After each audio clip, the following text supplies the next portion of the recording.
The writer George Eliot cautioned us that among all forms of mistake, prophecy is the most gratuitous. The person that we would all acknowledge as her 20th century counterpart, Yogi Berra, agreed. He said, "It's tough to make predictions, especially about the future."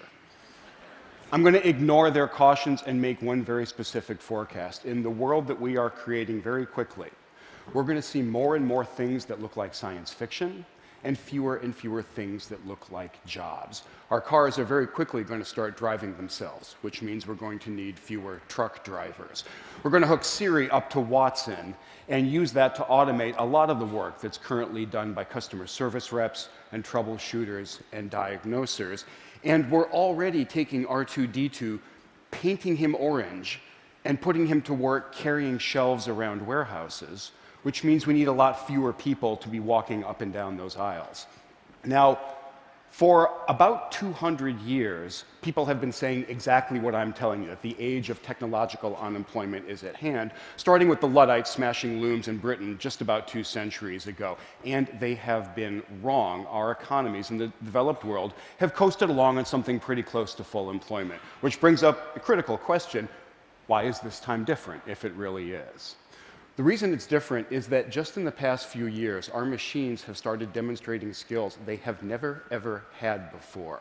Understanding, speaking, hearing, seeing, answering, writing, and they're still acquiring new skills. For example, mobile humanoid robots are still incredibly primitive, but the research arm of the Defense Department just launched a competition to have them do things like this. And if the track record is any guide, this competition is going to be successful.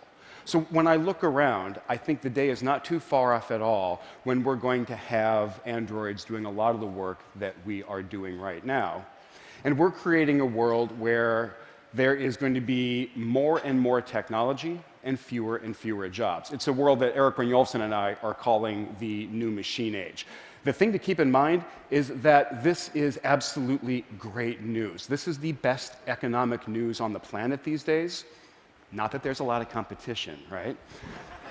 This is the best economic news we have these days for 2 main reasons. The first is technological progress is what allows us to continue this amazing recent run that we're on, where output goes up over time, while at the same time prices go down and volume and quality just continue to explode.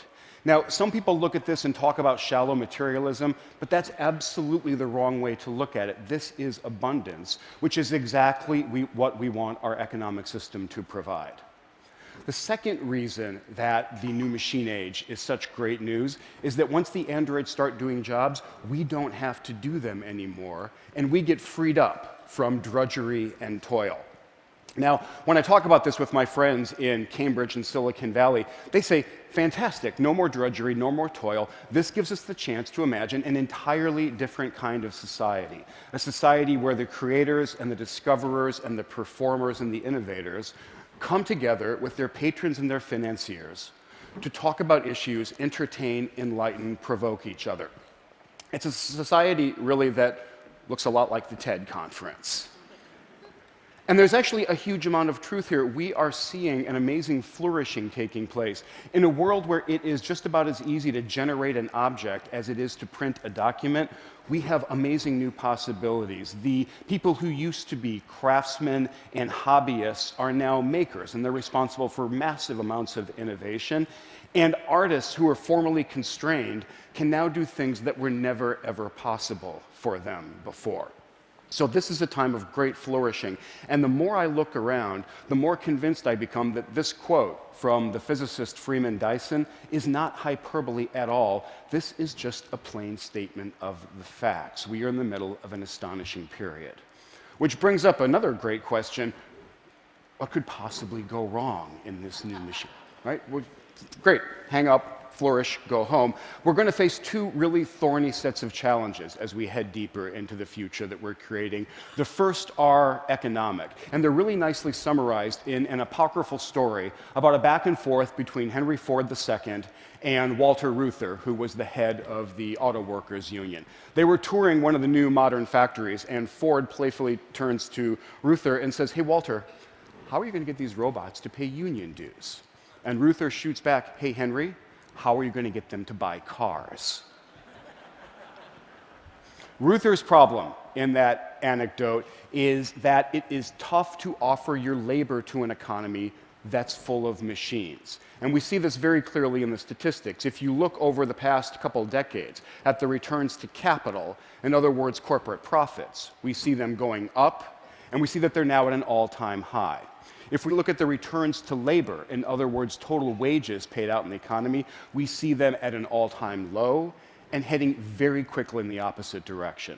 So this is clearly bad news for Ruther. It looks like it might be great news for Ford, but it's actually not. If you want to sell huge volumes of somewhat expensive goods to people, you really want a large, stable, prosperous middle class. We have had one of those in America for just about the entire post-war period, but the middle class is clearly under huge threat right now. We all know a lot of the statistics, but just to repeat one of them, median income in America has actually gone down over the past 15 years, and we're in danger of getting trapped in some vicious cycle where inequality and polarization continue to go up over time. The societal challenges that come along with that kind of inequality deserve some attention. There are a set of societal challenges that I'm actually not that worried about, and they're captured by images like this. This is not the kind of societal problem that I am concerned about. There's no shortage of dystopian visions about what happens when our machines become self-aware and they decide to rise up and coordinate attacks against us. I'm going to start worrying about those the day my computer becomes aware of my printer. So this is not the set of challenges we really need to worry about. To tell you the kinds of societal challenges that are going to come up in the new machine age, I want to tell a story about two stereotypical American workers. And to make them really stereotypical, let's make them both white guys.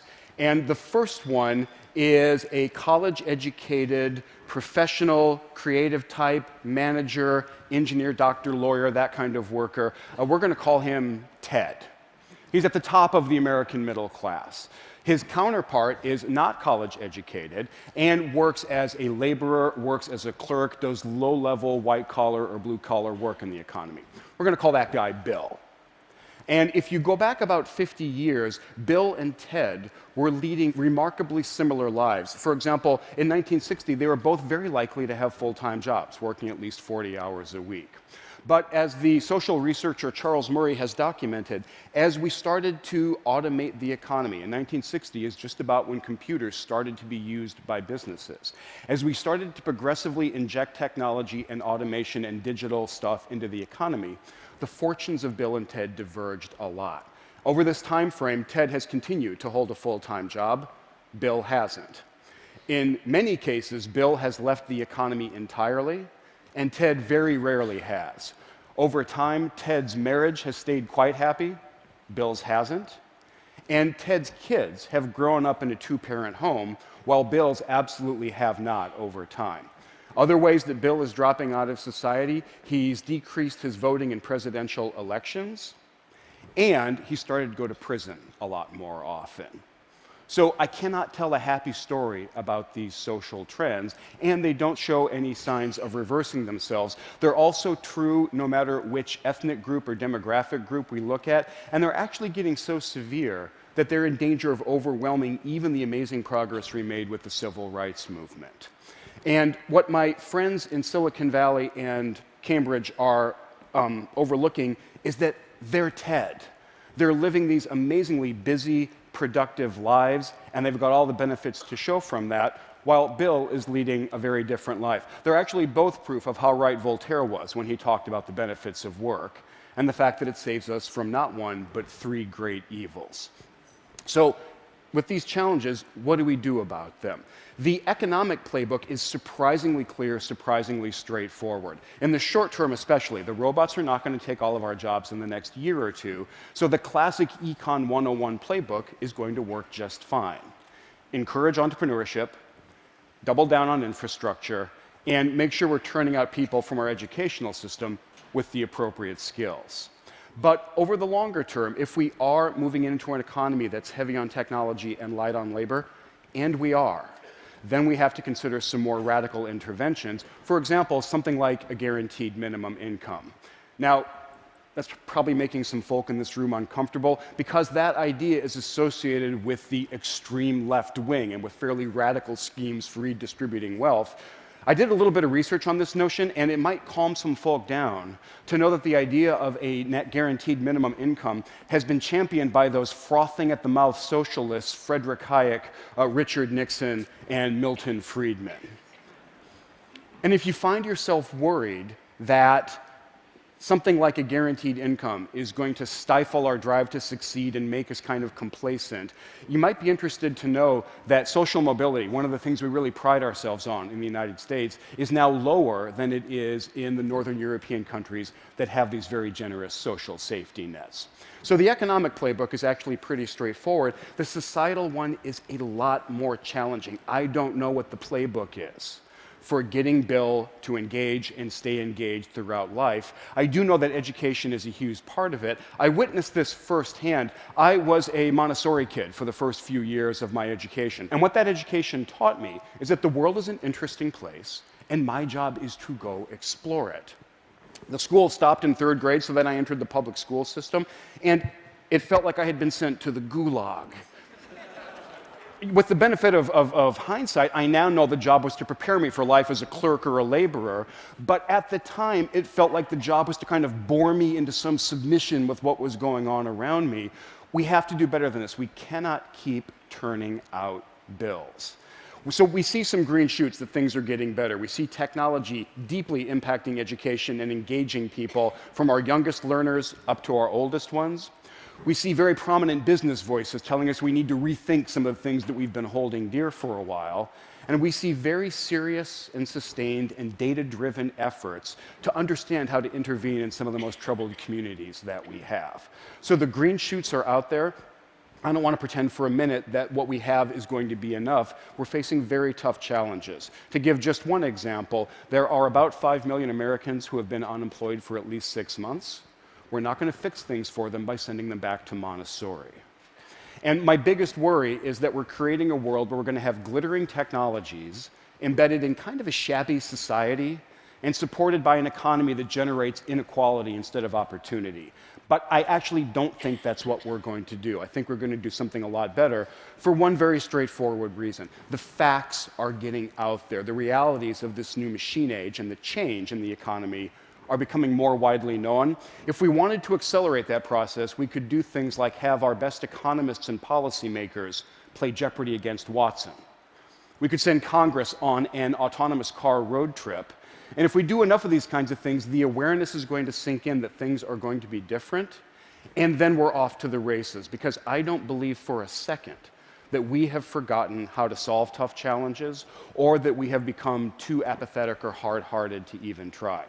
I started my talk with quotes from wordsmiths who were separated by an ocean and a century. Let me end it with words from politicians who are similarly distant. Winston Churchill came to my home of MIT in 1949, and he said, "If we are to bring the broad masses of the people in every land to the table of abundance, it can only be by the tireless improvement of all of our means of technical production." Abraham Lincoln realized there was one other ingredient. He said, "I am a firm believer in the people. If given the truth, they can be depended upon to meet any national crisis. The great point is to give them the plain facts." So the optimistic note, great point that I want to leave you with is that the plain facts of the machine age are becoming clear, and I have every confidence that we're going to use them to chart a good course into the challenging, abundant economy that we're creating. Thank you very much.